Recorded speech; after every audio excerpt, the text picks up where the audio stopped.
Hi, this is Julie Faifan Balzer for Sakura of America, and today we're going to talk about the Pigma line of pens. And the first pen up is the Micron pen.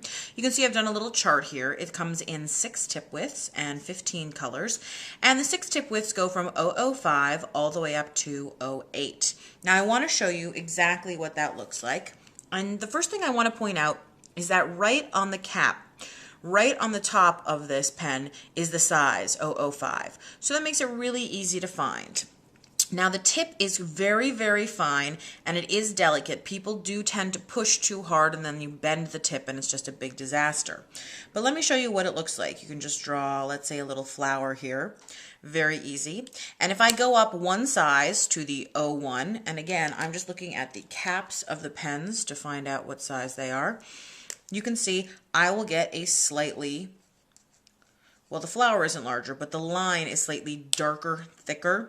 And if I go all the way up to the 08, the largest pen in the Micron line, you'll see that the line will be quite dark, quite serious. Now, among other things, all these Pigma pens are archival ink, they're pigment ink, they're great to use. They're also waterproof. I do like to use the Pigma Microns on my quilts for quilt labels and stuff like that. I do want to warn you though that these pens are intended for paper. So if you're going to use them on fabric like that, I would first heat set them, and then second, I probably would not put it into the washing machine. Okay, the next Pigma pen that I want to talk about is the graphic pen, and you can see I have a little chart here. And the graphic pen comes in 3 sizes, 1, 2, and 3. And again, right on that cap, there's that number 2, okay? Now the 2 pen and the 3 pen are both chisel tips. And what that means is there's a thick line this way with it, and there's a thin line this way with it. Can you see that chisel tip right there?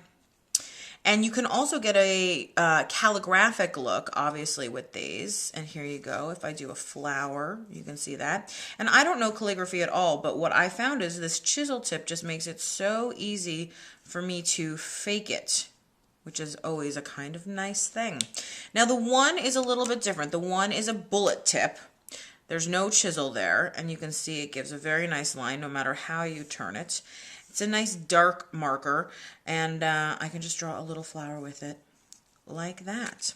Okay, and the final pen in the Pigma line of pens is the brush pen, and that comes in 9 colors. And it's called a brush pen, as you might guess, because it has this lovely brush tip, which looks like a paintbrush. And you can use it like a paintbrush, you know, holding it. You can see how I'm not holding it like a pen. I'm holding it a little to the side. Or you can hold it up and down if you'd like, whatever your pleasure. I love to use it for coloring. I think the color is so vibrant and beautiful. And you can see how that black line isn't smearing at all into the color, which is really nice. I mean, look at this gorgeous red. Let's make that O into a heart. So there you go. That is the Pigma line of pens. I hope you'll grab one and give it a try.